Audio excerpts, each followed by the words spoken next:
अस्सलाम वालेकुम दोस्तों, welcome to my YouTube channel Bilal Academy. मेरा नाम है बिलाल और आज के दिन मैं आपको सॉल्व करना सिखाऊंगा एक्सरसाइज नंबर 9.1 का क्वेश्चन नंबर 12। तो अगर आप लोग हो मेरे इस चैनल पर नए तो प्लीज़ इस मेरे चैनल को सब्सक्राइब कर लीजिए और बेल आइकन को भी कर लीजिए क्लिक, ताकि मैं नई आने वाली वीडियो का नोटिफिकेशन आपको मिल सके। तो चलिए स्टार्ट करते हैं।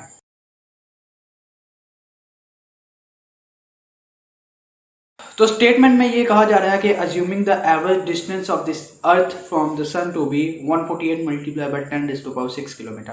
तो ये कहा जा रहा है कि अगर आप ज़मीन का फासला लें सूरज से, तो जो ये फासला है वो है 148 मल्टीप्लाई बाय 10⁻6 किलोमीटर का।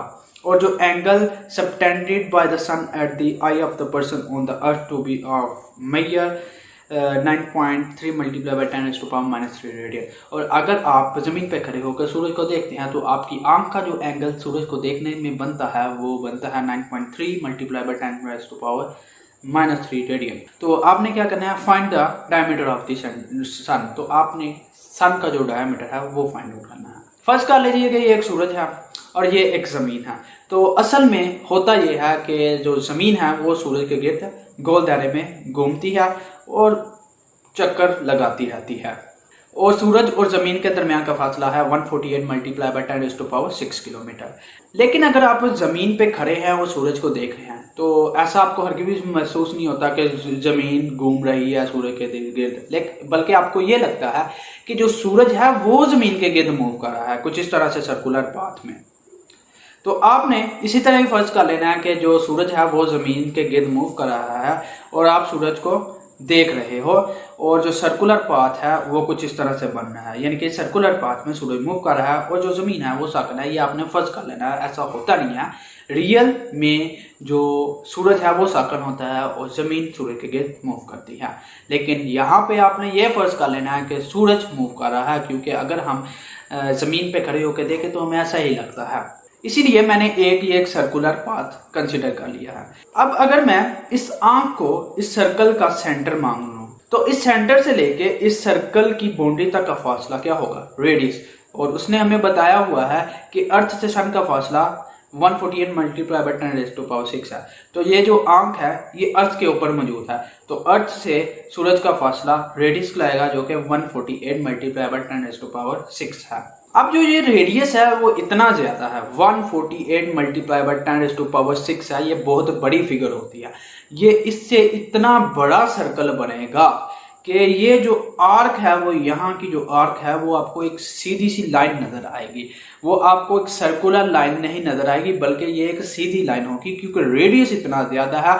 तो जब इतने बड़े रेडियस का सर्कल बनेगा तो ऐसा ही लगेगा कि जो आर्क है वो एक स्ट्रेट लाइन है, यानी कि ये जो हिस्सा है वो आपको एक स्ट्रेट लाइन लगेगा। तो आपने मालूम क्या करना है, डायामीटर ऑफ द सन, सन का डायामीटर मालूम करना।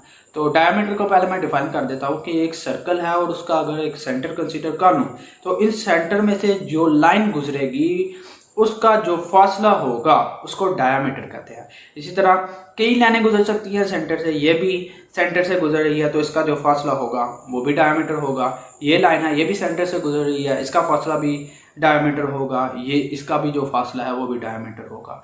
तो अगर यहाँ पे देखें तो ये जो लाइन है वो सेंटर, ये जो येलो सर्कल है उसके सेंटर में से पास कर रही है, तो इसलिए इस सर्कल का जो डायामीटर होगा वो ही हमने फाइंड आउट करना होगा और वो आर्क लेंथ के बराबर होगा। तो असल में हमने मालूम करना है एल को, जो कि आर्क लेंथ होगी। और अगर आप जमीन पे खड़े होकर सूरज को देख रहे हैं तो जो एंगल बन रहा है इस जगह पे वो भी उसने बता दिया है, जो कि 9.3 मल्टीप्लाई बाय 10⁻³ है। तो अब हमें सारी चीजें तो पता है, सिर्फ फार्मूला अब इस्तेमाल करना होगा। तो जैसा कि आपको पता है L=r होता है, तो r गिवन है 148 मल्टीप्लाई बाय 10⁻6, तो यहाँ पे पुट कर दिया है। इसके बाद थीटा भी गिवन है 9.3 मल्टीप्लाई बाय 10⁻3। इन दोनों को अगर मैं मल्टीप्लाई करता हूँ तो मेरे पास आर्क लेंथ आ जाती है 1.37 मल्टीप्लाई बाय 10⁻6 किलोमीटर में। अब क्योंकि रेडियस किलोमीटर में है तो इसलिए जो आर्क लेंथ होगी वो भी किलोमीटर में ही होगी। तो उम्मीद करता हूं कि मेरे आज के इस लेक्चर से आपको ये समझ आ गई होगी कि इस क्वेश्चन को, जो कि क्वेश्चन 12 है, उसको किस तरह सॉल्व करना है।